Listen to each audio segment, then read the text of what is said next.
فقلت استغفروا ربكم إنه كان غفارا. Apakah kunut subuh itu ada dalilnya? Kunut subuh itu ada dalilnya. Kunut subuh terus menerus ada dalilnya. Hadisnya dhaif. Dhaif itu artinya apa? Lemah. Lemah itu boleh dipakai atau tidak? Nggak boleh dipakai. Ingat tuh, hadisnya ada dhaif. Kalau dhaif nggak boleh dipakai. Bahkan ada sahabat bertanya, seorang anaknya dari sahabat bertanya, wahai ayahku, engkau pernah sholat di belakang Abu Bakar, di belakang Rasulullah SAW, Abu Bakar, Umar, Uthman, Ali, radhiyallahu ajma'in. Apakah mereka kunut subuh? Dijawab oleh bapaknya, ai bunayya muhdatsun, wahai anakku, kunut subuh itu muhdats. Apa makna muhdats? Beda, bahkan lebih tegas lagi di Sunan Nasai dijelaskan, ai bunayya bid'atun, wahai anakku, kunut subuh itu bid'ah. Kalau bid'ah nggak boleh kita ikut. Sekarang kalau kita sholat di belakangnya orang yang kunut subuh, ya kita memperbanyak baca pujian kepada Allah. Bisa kita baca Rabbana lakal hamdu terus kita ulang-ulang sampai 10 kali nggak ada masalah. Bahkan Nabi pernah membaca li rabbil hamdu li rabbil hamdu li rabbil hamdu li rabbil hamdu terus sebanyak-banyaknya. Bab saat itulah saat memuji kepada Allah. Mereka kunut, biarkan mereka kunut. Kita baca pujian kepada Allah, jangan ikut kunutnya dia. Tapi kalau dia sujud wajib ikut karena kita bermakmum dengan imam. Nggak boleh kita menyalahi imam. Tapi ketika dia berbuat beda nggak boleh kita ikut bid'ahnya. Jelas? Jadi ini udah masalahnya sudah jelas. Jangan nanti dibilang lagi, ini kan masalah khilafiyah, masalah ijtihadiyah. Kalau bid'ah nggak ada ijtihadiyah, udah beda ya bid'ah. Nanti dibawa lagi hadis yang nggak ada asalnya, ikhtilafu ummati rahmatun, ikhtilaf umatku rahmat. Kalau gitu kita balik, bersatunya umatku adalah azab. Nggak terima dia. Karena ini memang nggak ada asalnya di sini, ikhtilaf nggak ada asalnya, nggak ada dari Nabi, nggak ada dari sahabat, nggak ada sama, nggak ada asalnya sama sekali.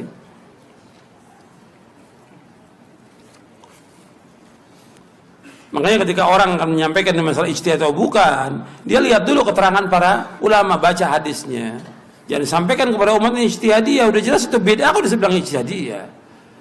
Nanti semua orang bilang saya melakukan beda ijtihadiyah. Yang buka siapa? Yang buka pertama kali ya ustadz juga ini, doktor-doktor. Dia bilang ijtihadiyah. Artinya apa? Yang lain ngikut, kan ijtihadiyah. Beda ijtihadiyah, semua ijtihadiyah lagi. Dalil ada kok. Fa in tanaza'tum fi syai'in farudduhu ila Allah wa Rasul in kuntum tu'minu billahi wal yawmil akhir. Dzalika khairun wa ahsanu ta'wila. Dalam surah An-Nisa ayat 59. Jika kalian berselisih tentang sesuatu dalam masalah agama, kembalikan kemana? Kepada Allah. Kepada mana? Quran. Kemudian kepada sunnah. Kembalikan. Lihat. Kalau nggak tahu juga, ya tanya kepada yang lebih berilmu. Fas'alu ahla dzikri in kuntum la ta'lamun. Jadi semua itu harus kembali kepada dalil dan keterangan. Kita belajar agama ini sumbernya dalil Quran dan Sunnah. Jangan kemudian mengikuti orang banyak. Jangan kebanyakan orang bukan ukuran. Kita harus tingkatkan ilmiahnya kita sebagai seorang muslim. Setiap kita ngaji harus bertambah ilmu kita, bertambah iman kita, bertambah rasa takut kita kepada Allah. Ilmiah itu harus tingkatkan. Jangan sudah kita nuntut ilmu sekian lama dapat gelar kemudian sama obrolan kita dengan orang awam di warung kopi. Benar atau tidak itu? Nggak benar, mestinya nggak beda dong. Kita punya dalil, hujahnya ini dalilnya, ini keterangannya. Bukan, ya kata orang banyak begini. Benar nggak itu? Nggak benar. Tingkat ilmiah itu ditingkatkan kita sebagai seorang muslim. Dalil, semua kembali kepada dalil, kepada hujjah. Bukan kata pendapat. Kan kata syekh saya juga boleh. Kok kata syekh? Lu antum udah belajar bertahun-tahun. Musibah apa? Kata dalil, kata Quran begini, kata hadis begini. Kan dengarnya juga enak, nikmat. kata syekh, kata kiai, kata ustadz. Loh, antum ini udah belajar kok, tingkat ilmiahnya sama dengan orang awam. Ngobrolnya sama orang di warung kopi, beda. Kita harus beda. Kita udah ngaji, punya kitab, punya rujukan, harus punya hujjah dalam kita beragama ini. Bukan kata orang, bukan kata orang banyak. Ya nanti kalau nggak begini kita, ya begini. Itu bukan hujjah. Dalil kalau hujah itu. Bukan kalau nggak begini nanti gimana. Kalau kita umpamanya nih, contoh yang udah kejadian.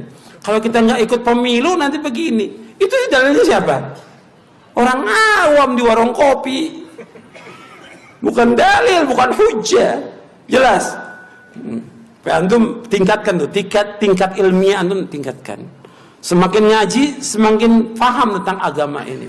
Semakin meningkat ilmu kita, semakin tambah iman kita, semakin tambah rasa takut kita pada Allah.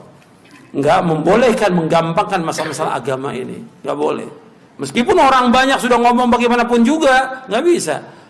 Saya umpamakan contoh lagi, masalah besar umumnya, berkaitan dengan jihad.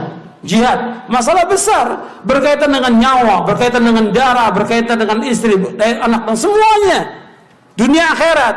Nggak bisa kita katakan, menurut saya fatwanya, ya karena orang diintimidasi, ya wajib jihad. Lu nggak berhak jihad. Kita bicara, para dai, para ulama nggak berhak mengatakan tentang jihad atau perintah jihad. Yang wajib memerintahkan jihad siapa? Ulil amri. Tuduhkan tuh, jangan menang semangat kembali kepada orang awam, tidak lagi mengendahkan dalil. Jelas ini. Banyak ada orang semangat. Ada kejadian di satu tempat, kita jihad. Nggak bisa jihad. Yang menggunakan jihad hanya ulul amri yang punya hak dengan dasar Quran dan Sunnah. Bukan setiap orang nggak punya hak. Sekarang banyak itu para dai jihad. Mau jihad sama siapa? Mau merangin kaum muslimin juga? Nggak boleh. Darah kaum muslimin lebih berharga dari dunia dan seisinya. Bahkan lebih berharga darahnya kaum muslimin daripada Ka'bah yang mulia.